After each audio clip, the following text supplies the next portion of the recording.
Thinking of people in terms of their social categories is easier than thinking about them as individuals. To illustrate this, I'd like you to think back to Christmas, that awful time of the year where you go to work, your boss makes you draw a piece of paper out of the hat, and you pray that you know the name of that person because you're going to have to buy them something cheap.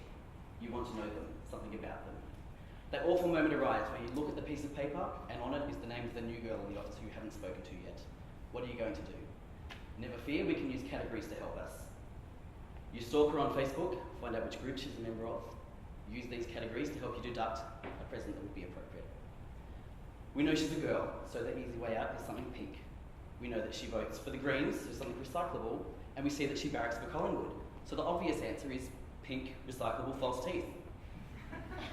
Social categories to the rescue. I'd like you to take a moment to look at these two faces up in the top left-hand corner. Chances are you've probably already used categories. I'm guessing that you're thinking about them in terms of either their gender or their ethnicity. It's much easier than thinking about them as individuals, wondering what they do for work or what personality types they have.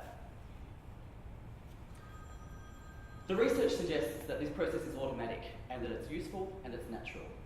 So if it's natural and it's useful, why do we care if people use categories? We need to care if people use them because the consequences are very serious. For example, if you look to the face on the right-hand side, we see two individuals. Categories somehow allow us to justify imprisoning people that we don't know anything about.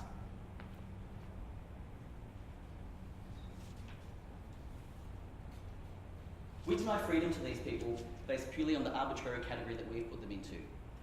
I doubt that you would condone imprisoning this mother and her daughter if you thought about them as friends and neighbours, rather than placing them in the category of refugee.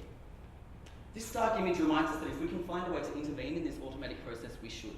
Not to mention there are unexplored theoretical implications. Some exciting recent research suggests that this inevitable process can be intervened.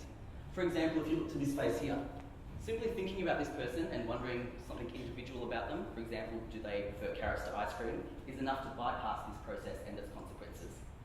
So in my thesis, I'd like to step back and really explore whether social categorisation is the default reaction in how we perceive others. To explore social perception in its rawest form, we simply ask people to look at a face, such as this one, and describe them to us. Most people use descriptions. They would say this person has brown hair or a chiseled jawline. Less than a quarter of the responses use categories.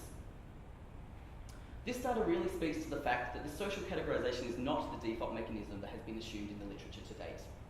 This incorrect assumption underpins huge amounts of research. Therefore, it is vital to fully understand what is actually going on when we perceive others. In terms of real-world implications, if we can reduce reliance on social categories, we will increase perceptions of humans as individuals, making it much harder to dehumanise, discriminate,